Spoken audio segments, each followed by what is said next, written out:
The drama starts with showing a Grim Reaper, also called as Scheduler, playing a guitar, sitting on the top of the building and looking at the person he is going to reap. Three young women are stuck in a traffic jam in a cab while rushing to an engagement ceremony. The bride-to-be, Ji-hyun, known for being emotional, is on the verge of breaking down. Her best friend, In-jung, takes charge, suggesting they continue on foot when Ji-hyun's heel breaks. In-jung selfishly gives her own flats to Ji-hyun and runs ahead in her stocking feet to save the day. Elsewhere, architect Han Kang is working at his desk and only remembers the engagement ceremony when reminded. He dresses in his suit and heads to the venue. The scene is set up to mislead viewers into thinking he is the groom-to-be, especially as he nervously adjusts his tie, appearing like a hesitant bachelor. However, it's revealed to be a fake out when he arrives late, bursting into the ceremony just as it's ending.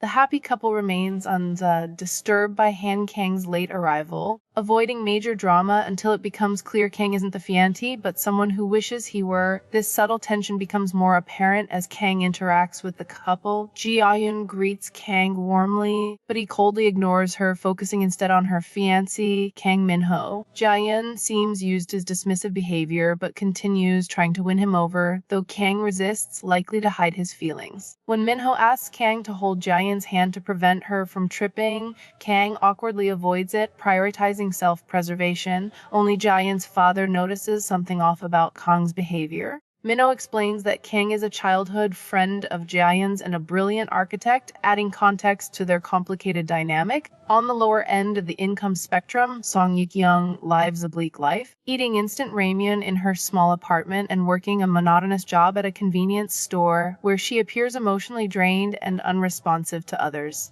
Meanwhile, Ji-hyun's father receives troubling news, prompting him to drunkenly urge Ji-hyun and Min-ho to marry immediately, hinting at undisclosed financial pressures. Despite their initial reluctance, the couple agrees, and Min-ho formally proposes. During a dinner with their wedding party, Kang's discomfort is evident as he remains distant yet oddly aware of Ji-hyun's preferences. The couple recalls their first meeting during a hiking trip flashback where Min-ho rescued Ji-hyun in the rain, further deepening Kang's visible frustration. In-jung, the seemingly perfect best friend, appears overly accommodating, possibly masking her own feelings. As wedding plans progress, Ji-naive and self-centered nature shines through, amusing her friends. In-jung, who recently moved out to make room for the wedding preparations, may feel subtly displaced, adding another layer of complexity to her character. Late at night, Song Ji-hyun faces a robbery at the convenience store where she works. Unfazed by the robbers' threats, she daringly challenges them, leaving even the police baffled by her indifference to danger. Meanwhile, Kang tries to withdraw from being a groomsman at Min-ho and Ji-hyun's wedding, citing his usual detached demeanor. Min-ho agrees, unaware of Kang's deeper emotional conflict. Kang's search for a woman upon returning to Korea hints at unresolved feelings, possibly for Ji-hyun, whom he now avoids. When Ji-hyun confronts Kang, insisting he be part of the wedding as both her and Min-ho's close friend, Kang coldly rejects her,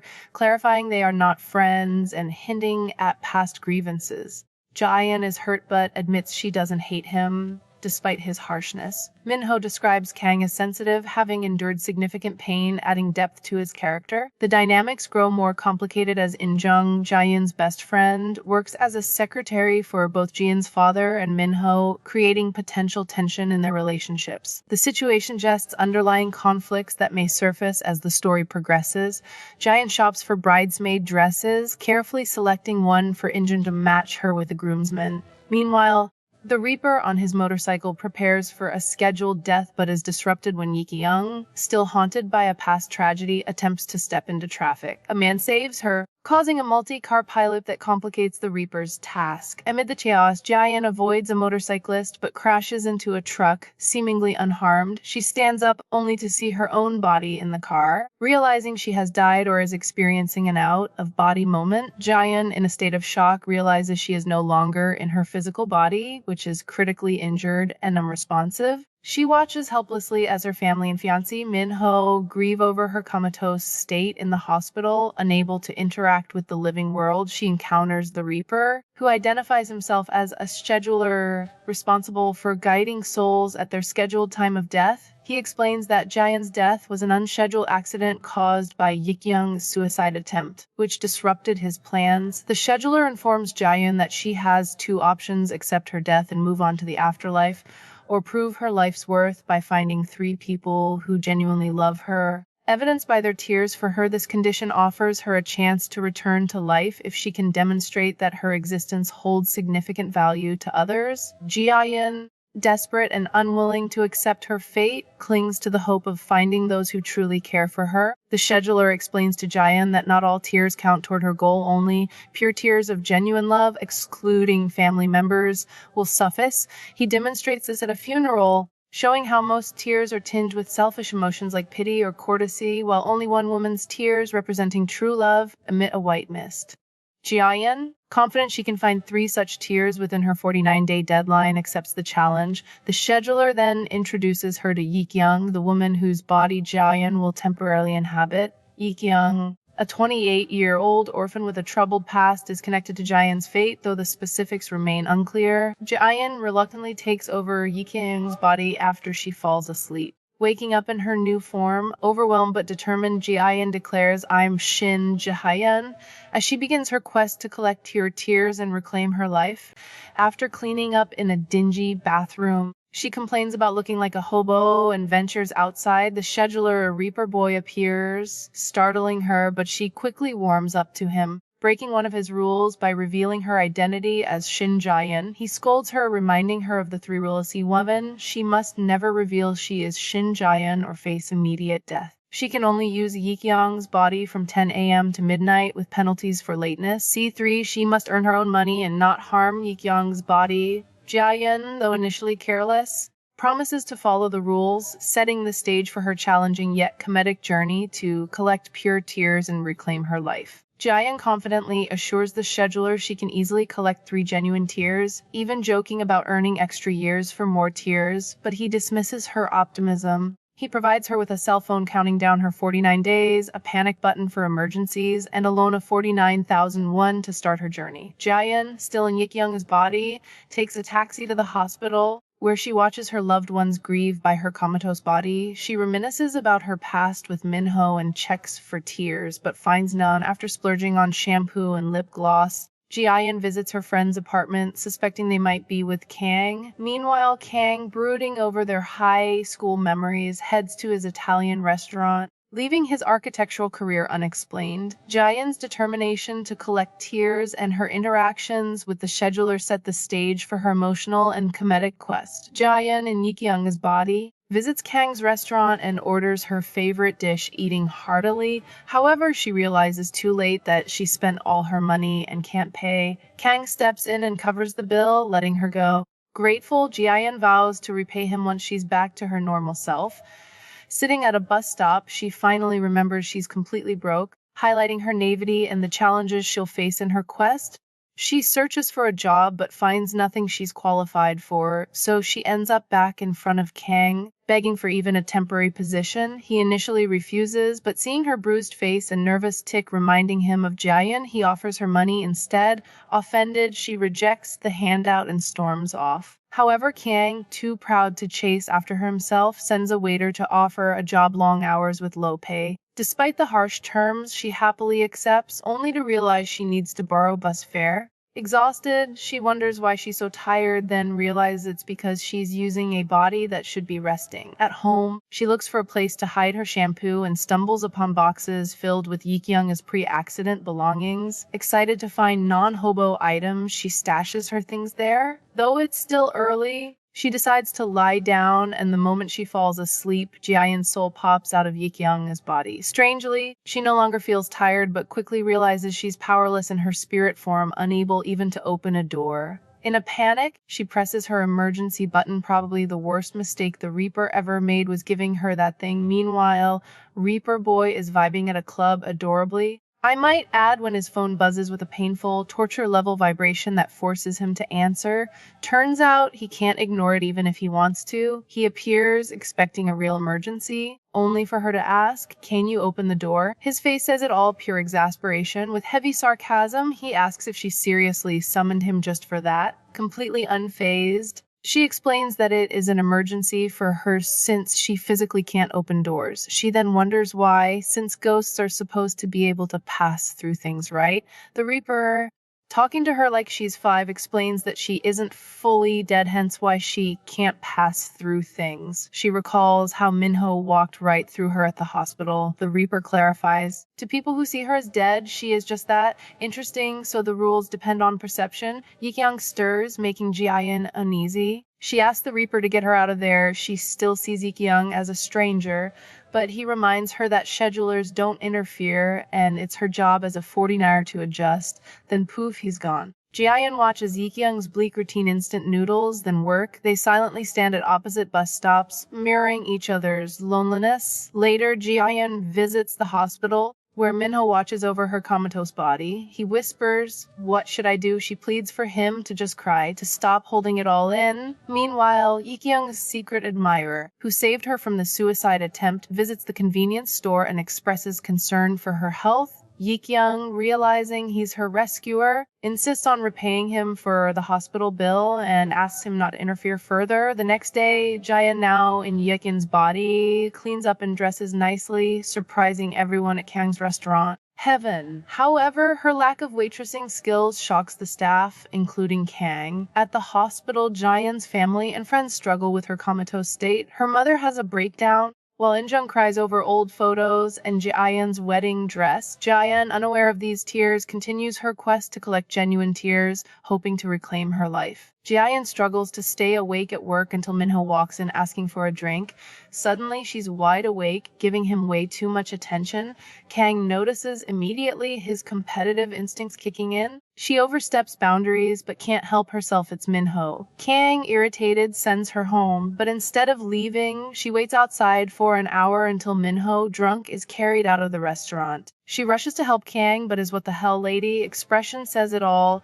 He tells her Minho is his friend's fiancée and is about to fire her when she realizes the time and bolts mid-sentence. Meanwhile, Minho broods at home and his grief seems off. It's not just sadness, there's guilt mixed in. Could it be that whatever betrayal he's about to commit has already happened? Kang visits Ji-hyun in the hospital, expressing his frustration and grief by scolding her for lying helplessly, contrasting his tough demeanor with his tender gesture of leaving a pink rose. Ji-hyun, in Ji-hyun's body, arrives later and tearfully comforts her sleeping father, though he cannot feel her presence. The next day at Kang's restaurant, Ji-hyun struggles with basic tasks. Spilling water on a customer, Kang steps in to clean up and teaches her how to pour water and set a table, skills she should already know given Ji-hyun's hotel experience. Ji-hyun's incompetence raises questions about her ability to maintain her cover while navigating her quest. Ji-hyun nervously lies, claiming she lost her memory in an accident, specifically task-oriented amnesia, where you forget how to do things. Kang isn't buying it, but she insists he can check online, even adding that it happens all the time in dramas. Skeptical, Kang tells her to prove she worked at the hotel in an hour. She scrambles to HR, picks up her wages for cab fare, and asks for the document. Someone recognizes Ji-hyun, but Ji-hyun avoids any conversation. Feeling uneasy about her host's past, at the hotel cafe, she watches the servers and wonders if Ji-hyun once worked in such a nice place, what happened to her. As she turns to leave, she spots Minho heading toward the elevator. She smiles and follows, but the doors close before she can catch up. Watching the elevator go up past the restaurant floor, she wonders what he's doing here. Then she turns and finds herself face to face with In-jung. Ji-hyun discovers that Minho and In-jung have been having an affair. Shock, she follows In-jung to the 18th floor of a building, where she witnesses Minho pulling In-jung into a hotel room. The revelation devastates Ji-hyun, triggering a flood of emotions and memories as she realizes the betrayal by her fiancé and best friend. This moment marks a turning point in her quest, deepening her resolve to uncover the truth and collect the genuine tears needed to reclaim her life. On the day of the accident, Ji-hyun had excitedly run out of the dress shop in her bridesmaid's dress to show In-jung, only to spot Min-ho across the intersection, sitting in his car with her best friend. She had watched in shock as Min-ho tenderly kissed In-jung's hand, completely unaware that Ji-hyun was standing right there witnessing their betrayal. That moment shattered her. Distracted and overwhelmed, she had struggled to process what she had just seen until, in her daze, a bike crashed in front of her. Back in the present, the memory hits her like a wave. The truth of that day, the real reason for her accident, it had nothing to do with fate. It was them. Overcome with emotion, Ji-hyun collapses to the ground. Ji-hyun, in Yi-kyung's body, is devastated after catching her fiancé Min-ho secretly meeting her best friend In-jung in a hotel room. As she crouches in the hallway, a waiter notices her suspicious behavior and alerts Min-ho. Min-ho steps out to investigate, but Ji-hyun narrowly escapes into the elevator, avoiding a confrontation. Though Min-ho wouldn't recognize her as Ji-hyun, the close call adds tension to her already emotional turmoil. Min-ho dismisses the incident but notices a small ornamental ball on the ground outside his room, something that had fallen off Yi-kyung's shoe. A seemingly insignificant detail, but one that will surely resurface at the worst possible time. Meanwhile, Min-ho's true motives start to show. He tells In-jung that Ji-hyun's father is too distracted by grief to handle the matter of Ji-hyun's land. His solution? They need to find Ji-hyun's official seal, the key to her legal assets. In-jung is horrified, digging through Ji-hyun's things behind her back, especially now. She breaks down, saying that her heart feels like it's going to shatter, but Min-ho coldly replies, "But it won't." He tries to justify their actions, insisting they aren't responsible for what happened to Ji-hyun, but In-jung, racked with guilt, finally says it out loud. "It could be because of us." A flashback takes us to that fateful afternoon. In-jung had met Min-ho in his car, both of them filled with fear, not just over their affair, but something bigger, something with serious consequences. She had even hesitated, suggesting they stop before it was too late. I can't go this far, but they had. And now Ji-hyun's life was in ruins. Devastated, Ji-hyun presses the scheduler's panic button, demanding answers about her accident.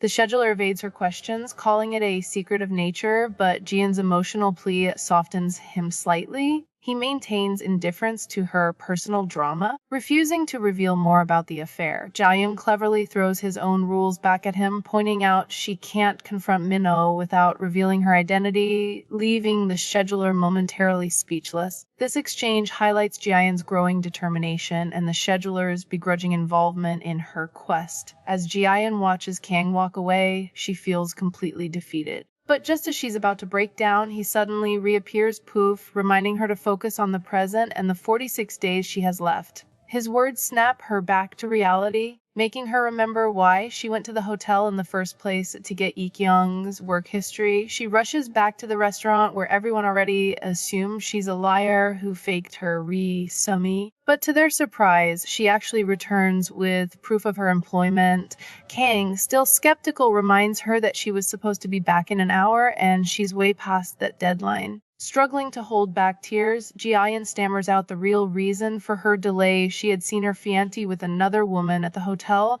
Despite his tough exterior, Kang is a softie at heart. Instead of firing her, he tells her to show up for work tomorrow and takes her papers. But just as he does, Ji-hyun collapses at his feet, completely exhausted. Kang takes Ji-hyun in Yi-kyung's body to his restaurant-attached quarters after she faints, showing unexpected care by ensuring she's comfortable and even ordering food for her. As he watches her sleep, a tear slips from her eye, and Kang reflects on her strange interest in Min-ho, seemingly believing her story despite its absurdity. When Ji-hyun wakes up, she's touched by Kang's kindness, but suddenly remembers something urgent and rushes out, leaving her bag behind. The staff, suspicious, examines her belongings, and Kang notices a whistle that reminds him of Ji-hyun's from their first meeting, hinting at a deeper connection between them. Ji-hyun returns to Yi-kyung's apartment, preparing to leave her host's body. Though she still has daylight hours left, she has tasks that are easier to accomplish in spirit form. Learning from past mistakes, she remembers to leave the doors open so she won't be trapped. She heads to her father's company, waiting for In-jung to leave work. Meanwhile, inside the office, In-jung hesitates but ultimately follows Mimuna's advice to move forward without her. She searches Ji-hyun's desk for the seal proof that Ji-hyun had a job, even if it was likely more of a paycheck than actual work, but there's no seal. As In-jung leaves the building, Ji-hyun trails her, feeling a mix of anger, confusion, and desperation. Though In-jung can't hear her, Ji-hyun pleads for answers, wanting to understand how the betrayal even began. To Ji-hyun's shock, In-jung goes straight to her house and enters her room. Just as she is about to start searching through Ji-hyun's belongings, Mom walks in, struggling to accept Ji-hyun's accident. Mom questions why In-jung is in her room, seeing it as a sign that everyone is already treating Ji-hyun as if she's gone. In-jung leaves the house after an argument, and Ji-hyun overhears her phone call with someone referred to as Appa, mentioning she couldn't find Kid. Ji-hyun doesn't fully understand the situation, but finds the Appa unusual since In-jung's brother is far away. Meanwhile, at the hospital, Dad asks Minho about the contract for Ji-hyun's land.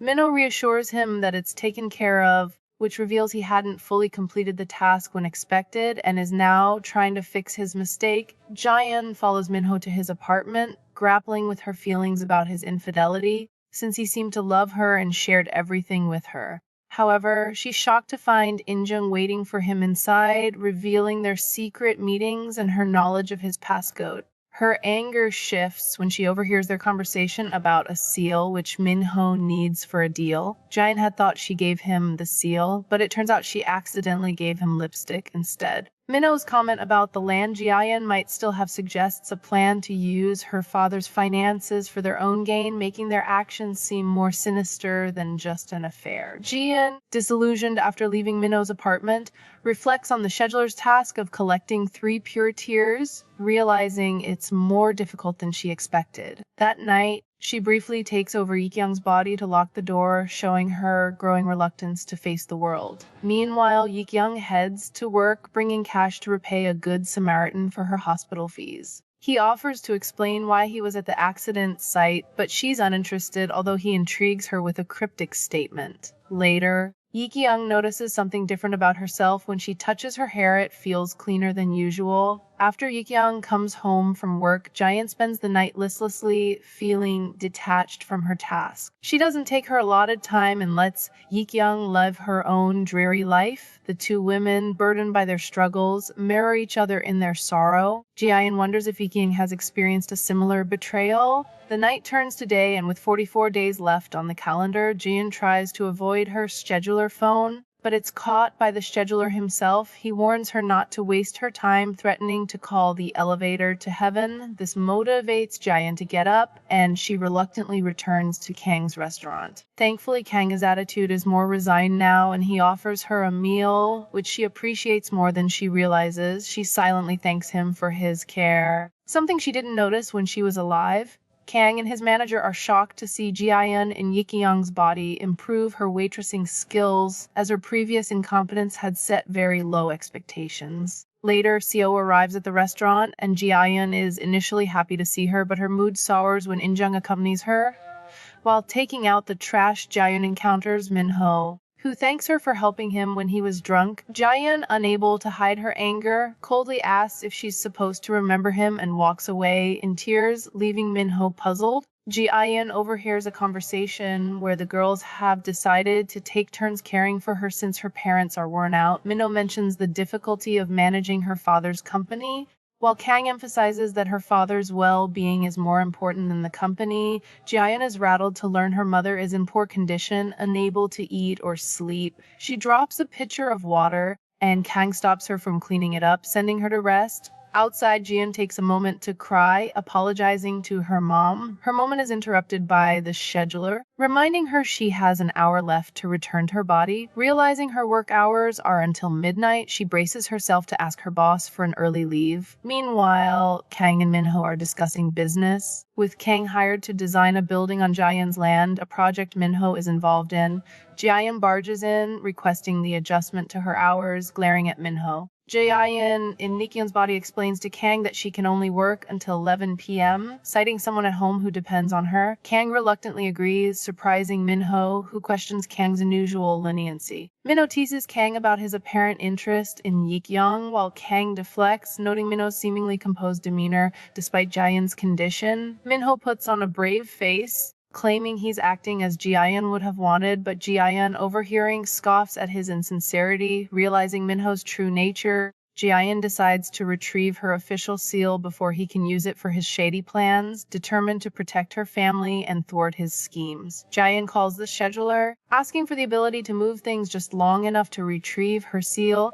He refuses, sarcastically suggesting she needs a voice recorder that constantly reminds her he's not involved in human affairs. She tries to convince him that something shady is happening with her father's company, and even asks him to get the seal for her, which he laughs off. Before leaving, the scheduler casually mentions that if she says a certain phrase, doors might open to her. However, Ji-hyun, not catching the hint, grumbles that he's been no help at all. Frustrated by her lack of understanding, Ji-hyun asks her boss, Kang, for a favor, explaining she's broken promising to repay the taxi fee she borrowed. She needs to leave for 3 hours during a time when the restaurant is empty, and pleads with him not to fire her over this request. Kang, softened by her persistent charm, agrees, though it's clear he's starting to warm to her. During her time off, Ji-hyun arrives home when the housekeeper leaves. Using the passcode to get in, she sneaks to her room, grimacing at photos of herself and Minho. But instead of immediately searching for her seal, she pauses to rest on her bed. Eventually, she starts rifling through her drawers, though still distracted. Ji-hyun resists the temptation to take cash, remembering the scheduler's warning, but she still fails to find her seal. Minho unexpectedly arrives, claiming he wants to take some of Ji-hyun's favorite things to the hospital as a gift for her mother. His well-thought-out excuse, having been tipped off by In-jung, plays on her mother's emotions, and she allows him to pick a few items from Ji-hyun's room. With time running out, Ji-hyun hurriedly searches for the seal just as Minho enters the room. Ji-hyun desperately searches for her official seal before Minho arrives, but she can't find it. As he enters, she tries to escape through the patio door, only to fall from the ledge and injure her ankle. Meanwhile, In-jung visits a hospital to see a woman she refers to as mother, though it's unclear her actual mother. The woman has dementia and doesn't recognize In-jung, causing her to get upset. It's possible this woman could be Minho's mother. Back at Ji-hyun's house, her mom interrupts Minho's search, forcing him to leave with only photos and dolls. Ji-hyun watches him go, wondering if he found the seal, but feeling reassured by his frustration, knowing he didn't. As Ji-hyun watches Minho leave, she angrily scolds herself for trusting him and believing he loved her. It's a moment of realization for her that people can be untrustworthy and malicious. She reflects on her parents and feels lost, wandering the streets alone. In frustration, she starts hitting her head, berating herself, only to be called out by the scheduler, who reminds her that she's hitting Ji-hyun's head, not her own. Embarrassed, Ji-hyun finds the scheduler on a balcony sipping coffee, and she runs up to him, glad to have someone to talk to. He scolds her for hurting Ji-hyun, but she apologizes and smiles, happy for the company. Ji-hyun grabs the scheduler's hand as she sits next to him, causing a hilariously exaggerated reaction from him, as if she's some kind of slime monster. She seems to think they're friends, while he's frantically trying to get her hand off. He makes it clear that they don't have that kind of relationship, but she insists she has no one else to talk to about her troubles. She vents about Minho, In-jung, her seal, and the tears she's supposed to collect, but he interrupts her. The scheduler reminds her that he's not a person and isn't concerned about her. He only came because his injury detection alarm went off. Ji-hyun sighs, realizing that's why he showed up, and a tear falls. He insists he's busy, but she reminds him of the hint he gave her about opening doors. Confused, he gasps and wonders when he said that. As she tries to prove their friendship to him, the scheduler dramatically jumps up and walks away, pretending Ji-hyun is just making things up about the hint he gave her. Ji-hyun pouts, convinced that he'd give her the hint. As he walks off, he looks back at her, sighing and muttering that she's slow to catch on, which is why she keeps getting hurt. It's clear he's breaking rules to help her, showing a soft side. Meanwhile, Minho visits the hospital to drop off Ji-hyun's things, earning some favor with her father. However, Her dad announces that he's going back to work, which may complicate whatever plan Minho has in motion. Ji-hyun wanders aimlessly and ends up outside Seo-woo's bakery, where she realizes how lonely she is without her friend. Seo-woo recognizes her from Kang's restaurant and, noticing she's hungry, offers her some pastries. It's a good thing Ji-hyun has connections in the food industry, or she'd be starving. Meanwhile, at Kang's restaurant, the other waiters complain about Ik-young being late again, wondering what's going on with their usually cold boss. The manager hints that there's more to people than meets the eye. When Kang hears Ik-young is still absent, he storms off, ready to fire her again. He sees her walk in, eating a pastry, and assumes she's taking advantage of his kindness and slacking off. Kang takes Ji-hyun's actions personally, wondering if she thinks he's a fool for thinking she's taking advantage of him. But true to her fashion, Ji-hyun gets caught off guard and ends up choking on the last piece of bread. Kang's concern immediately takes over his anger, and he calls for help. The staff rushes out with water, and after she drinks, the choking is resolved. There's a tender moment when Ji-hyun looks up to see everyone's concerned faces, showing they care about her well-being. After Ji-hyun throws up in the bathroom, overwhelmed and exhausted, she breaks down in tears. Outside, Kang is waiting for her and tells her to follow him, grumbling that she keeps making him worry. Clearly annoyed by his own concern, she worries he's gonna fire her again. But instead, Kang brings her a bucket of ice water and a towel, having noticed she sprained her ankle. Despite pretending not to care, his actions show he's concerned. Ji-hyun smiles, realizing it's a cold compress for her injury, and reflects on how she taught him that. He brings her purse from the day before, and she doesn't recognize it at first. When he asks about the whistle inside, she explains it was given to her for protection and blows on it. Kang recalls his first meeting with Ji-hyun when they rolled down a hill together while trying to retrieve her bike. She had blown a whistle, saying it was for emergencies, a moment that now feels a bit silly to him. When Ji-hyun gets up, claiming she's better, Kang stops her and offers her an envelope of money, explaining he can't deal with complicated situations. Since she arrived, he's had no peace. He offers her pay for the 49 days she wanted to work and fires her again. Ji-hyun gets upset at the offer and insists she's not a beggar. Kang argues he's just trying to help because she seems to have family and fiancé issues, and she's struggling financially. Still, Ji-hyun refuses the payout and walks away, feeling defeated. Kang can't let her go like that, and exasperated asks what she wants from him. Ji-hyun, with tears in her eyes, says all she wants is to stay. In her mind, she thinks, if you kick me out, I'll be truly alone. Kang tries to insist Ji-hyun take the money, but she refuses, saying she'll be okay and that he's truly helped her. Eventually, he gives in when her stomach growls and sends her upstairs to eat. Overcome with gratitude, Ji-hyun starts crying, which flusters Kang. When he asks why she's crying, she answers,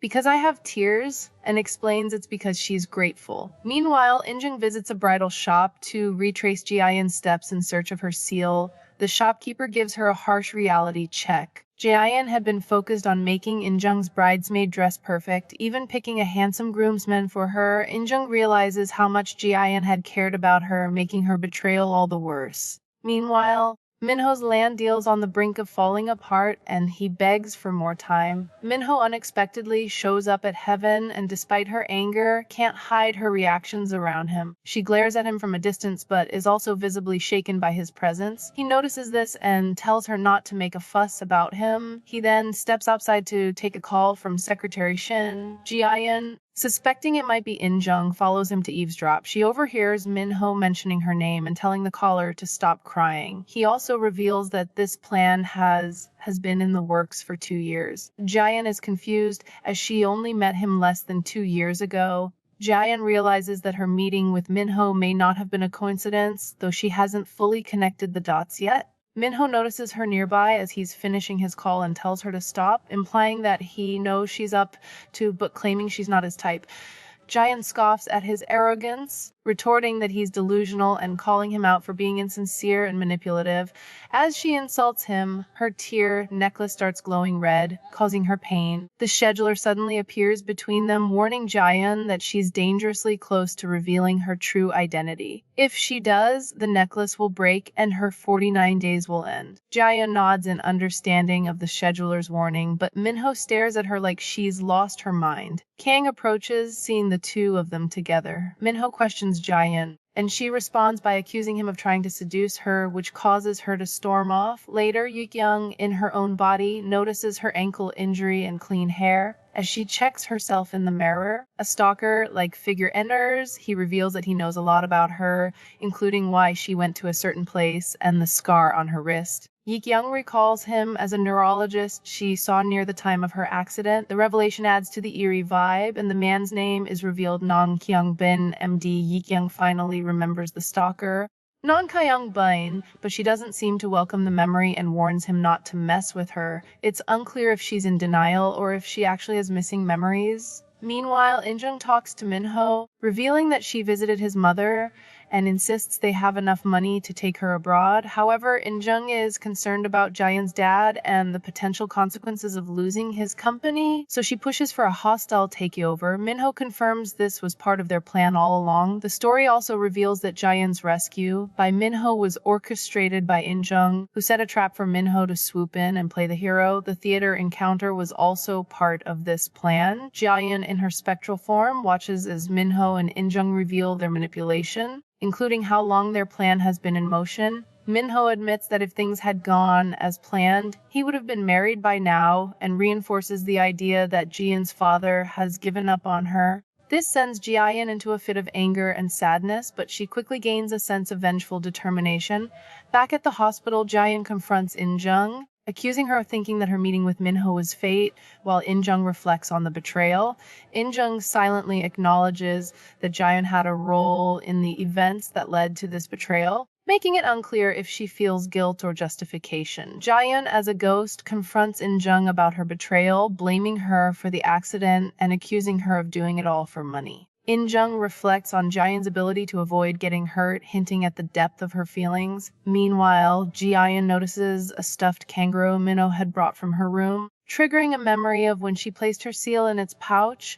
Unable to retrieve it herself, she resists calling the Reaper for help, recalling his earlier warning about not interfering in human affairs. As In-jung sleeps, Ji-hyun seethes with anger, her fist clenched. The next morning, Ji-hyun wakes up in Ji-hyun's body and immediately calls the scheduler, only to find he's at a swimming pool, flirting with women. After he reveals his location, Ji-hyun shows up, amused by the idea of Reapers at a normal pool. She tells him her plan to recover her seal at the hospital and expose Min-ho and In-jung. The scheduler warns her about breaking all the rules at once and asks if she expects the express elevator to take her away. Ji-hyun begs him to stall the elevator for an hour, but he's soon called away on a soul-reaping mission, instantly changing into his suit. At the pool, an accident occurs when a woman falls and breaks her neck, causing her soul to emerge. The scheduler, being the cheeky Reaper he is, tells her about her deadness. She tries to run from him, but two hooded Grim Reapers appear and drag her into the elevator. Ji-hyun asks why this soul is being treated differently from the hospital patient, and the scheduler explains that people are treated in death based on how they lived. Ji-hyun asks him to delay her own elevator for an hour, and he agrees, remarking that lying is a human trait and she can trust him. Ji-hyun, emotional yet trying to stay composed, tells Reaper Boy she's grown attached to him, which makes him scoff. She wonders if the elevator ride will be as scary as the one she witnessed and asks if he'll be with her the whole way.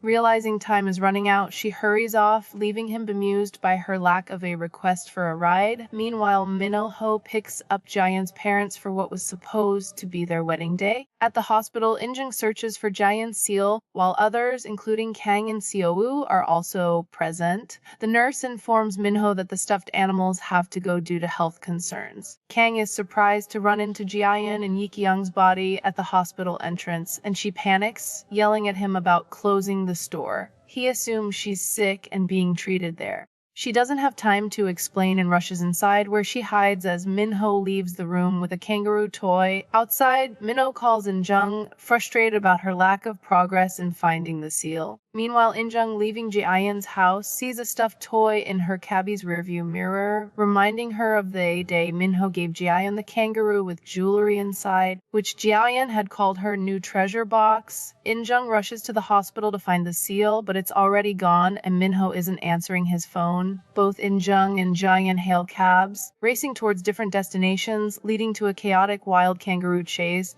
Ji-hyun in Yi-kyung's body beats In-jung to her parents' house to retrieve the seal. She introduces herself as Ji-hyun's online friend and explains her presence by mentioning a magic trick Ji-hyun performed at their anniversary. Although Ji-hyun's mom is suspicious, she accepts the explanation. Ji-hyun finds the seal in the kangaroo pouch, but in her rush, she doesn't notice the necklace being pulled out. She takes the magic CD and a digital camera, reassuring the upstairs boss that she's just borrowing them, not stealing. Ji-hyun in Yi-kyung's body feels emotional seeing her exhausted mother and reassures her, telling her that Ji-hyun always adored her and wanted to be like her. This lifts her mom's spirits. As her mom eagerly asks for more, In-jung arrives at the gate, forcing Ji-hyun to hide quickly behind a tree. A flashback reveals that Ji-hyun, using advice from the scheduler, realized her IQ improved in spirit form and cleverly decided to use Yi-kyung's body to retrieve the seal unnoticed. Confident and feeling victorious, she skips away, pleased with how she's outsmarted her fiancé.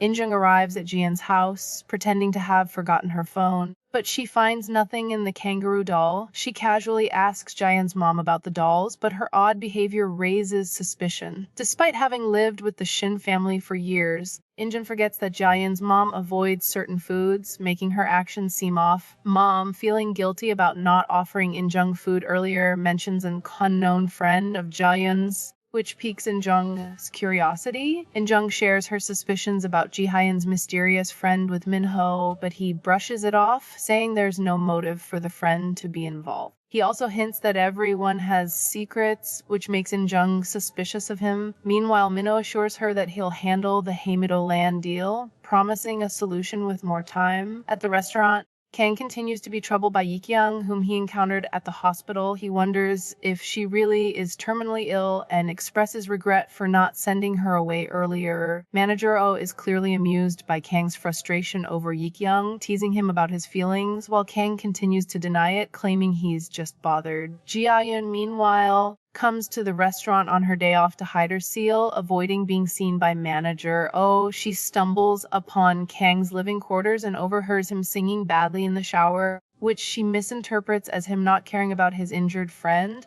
She gets frustrated, not realizing that his cheerful singing might have a different meaning. In this scene, Kang's unexpected bad shower singing is followed by him finding Yi-kyung participating in cleaning day at the restaurant. He orders her to go home due to her illness, but when she resists, he firmly grabs her wrist and pulls her outside. Manager O's wife swoons, comparing him to a famous drama character, while Manager O laments how dramas are setting unrealistic expectations for women.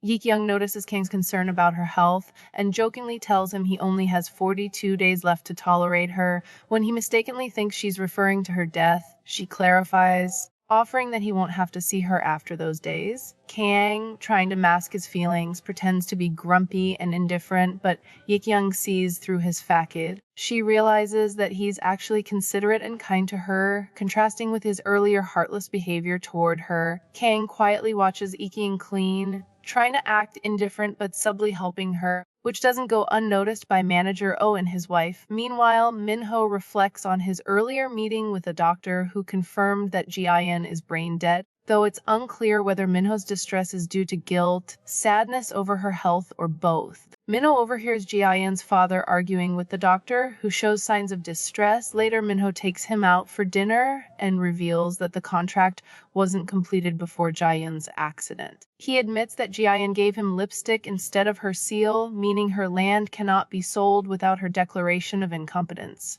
Min-ho feigns emotional hesitation, presenting himself as a bereaved fiancé while subtly revealing his true manipulative intentions. Min-ho submits his resignation letter, playing the role of a grieving fiancé while deferring the decision to Ji-hyun's father, claiming he just wants to stay by her side. Meanwhile, Manager O prepares a candlelit pasta dinner for his wife, but she opts for Korean food, sticking to her health routine. At a separate table, Ji-hyun picks at her food, and Kang notices her distaste for the bay leaf, which reminds him of Ji-hyun's similar dislike. Ji-hyun feels downhearted, comparing her love life to the happiness of a married couple. After noticing Kang staring at her, she teases him, lightening the mood. However, she becomes melancholic again, Wishing she had someone to cry in front of, the scheduler, sitting nearby on a swing dressed as a high schooler, mocks her in a playful text message. Ji-hyun confronts him, and he innocently claims he was just tweeting, lightening the scene with humor. Ji-hyun proudly shares with the scheduler that she found her seal and her memory is improving. The scheduler, annoyed about missing a concert for her, complains, but his irritation seems more like bluster. Ji-hyun reflects on how today should have been her wedding day, but instead, she took joy in defying her fiancé. The scheduler humorously comments that life's a comedy, highlighting the absurdity of her situation. Ji-hyun asks the scheduler about the other person who was given the 49-day challenge to collect tears, but he keeps it classified, telling her it won't affect her case. Despite her pouting, she accepts this and continues her mission.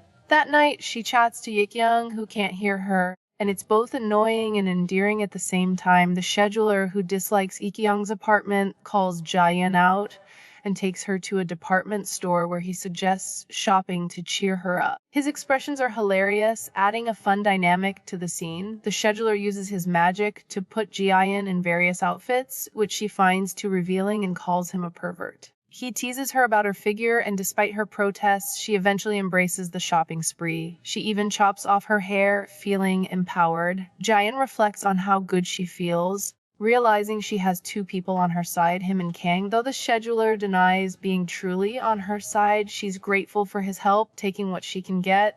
Ji-hyun reflects on how Minho, once seen as the ideal man, has turned out to be cold, while Han Kang, who seemed mean, actually has a heart. Meanwhile, Seo-woo feels sorry for the life Ji-hyun could have had if not for the accident, and complains about Ji-hyun's decision to show Minho the bridesmaid dress. In-jung, already upset, snaps at Seo-woo to drop it. Seo-woo, feeling frustrated by In-jung's behavior, starts crying and insists she's also Ji-hyun's friend, but In-jung ignores her and leaves. Ji-hyun, in Ji-hyun's spirit form, observes Ji-hyun working at the convenience store and notices how exhaustion is affecting her. Ji-hyun hopes Ji-hyun can get some rest soon. When Dr. No approaches and offers Ji-hyun breakfast, she ignores him. Ji-hyun initially thinks Dr. No is Ji-hyun's boyfriend, but Dr. No reveals he's responsible for the death of that person and has been living quietly in the area, feeling like he's been dead for 2 years. Dr. No, after recovering from his own emotional turmoil, urges Ji-hyun to release her pent-up feelings and offers to help her as a psychologist. However, Ji-hyun rejects his offer, telling him she hates the version of him who remembers the past. At home, Ji-hyun sympathizes with Ji-hyun, reflecting on the possibility that her parents could end up in a similar state.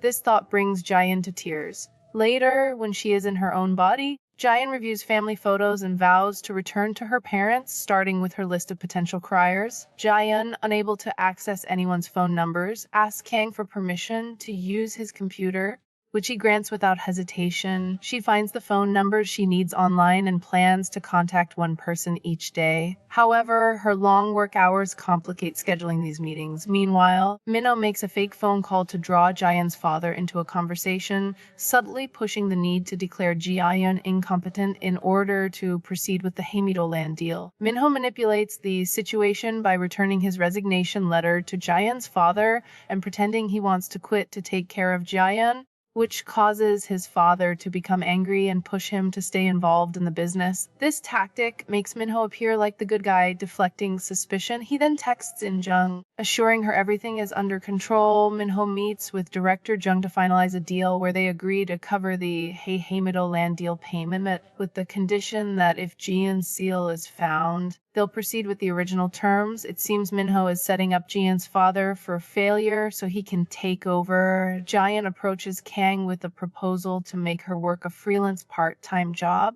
pointing out that his original pay was below minimum wage. She lowers her hourly rate by $1, but emphasizes her limited time left. Kang initially calls her out for researching wage rates and assumes she's unlikely to get what she wants. However, Ji-hyun threatens to quit and find another job, which prompts Kang to stop her. He agrees to the freelance arrangement and even increases her pay to minimum wage, showing that he's clearly attracted to her. Minho arrives to talk business with Kang and notices Ji-hyun in Yi-kyung's body laughing, admitting she was joking. Kang laughs too, but later Ji-hyun's mood shifts when she sees Minho, turning from cheerful to glaring at him. Kang reprimands Ji-hyun for her behavior, saying she's sending mixed signals and asks for an apology. Ji-hyun begrudgingly complies, remembering the scheduler's warning about the necklace. Minho assumes her change in attitude is due to learning about his fiancé and asks how she found out. Ji-hyun, uninterested in his personal life, brushes it off. Kang overhears the awkward conversation and intervenes just as Ji-hyun walks away. Minho and Kang move downstairs where to ask about the relationship between Kang and Yi-kyung. Kang downplays it, but Minho suggests he should fire her because she's too disdainful. Kang counters, pointing out that Minho, who's typically charming with women, is unusually curt with Yi-kyung. Kang implies that Minho's behavior suggests he's attracted to Yi-kyung but is hiding it behind antagonism, calling it childish. Minho, upset by the suggestion, leaves, but as he walks away, he wonders if it could be true. He confronts Yi-kyung, asking why she looks at him so scornfully.